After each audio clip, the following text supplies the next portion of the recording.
જામનગર શહેરમાં ગુજરાત પ્રદૂષણ નિયંત્રણ બોર્ડ દ્વારા પ્રદૂષણ ફેલાવતા ઔદ્યોગિક એકમો સામે કડક કાર્યવાહી હાથ ધરવામાં આવી છે। શંકર ટેકરી, દરેડ સહિતના ઔદ્યોગિક વિસ્તારોમાં રાત્રિના સમયે ઓછી તપાસ કરવામાં આવી હતી।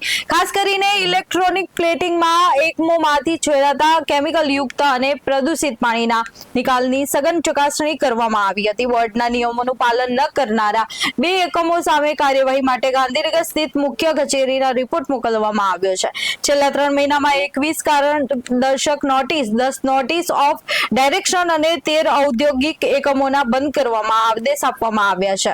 જીપીસીબીની આ કાર્યવાહીથી પ્રદૂષણ ફેલાવતા ઉદ્યોગકારોમાં ફફડાટ ફેલાયો છે। ગુજરાત પ્રદૂષણ નિયંત્રણ બોર્ડ પ્રાદેશિક કચેરી જામનગર દ્વારા શંકર ટેકરી, દરેડ તેમજ આસપાસના ઔદ્યોગિક વિસ્તારમાં આવેલા ઔદ્યોગિક એકમોની વખતો વખત મુલાકાત લેવામાં આવતી હોય છે। તેમાં પણ ખાસ કરીને જે ઔદ્યોગિક ગંદુ પાણી નીકળતું હોય છે તેવા એકમોની તપાસ કરવામાં આવેલ છે।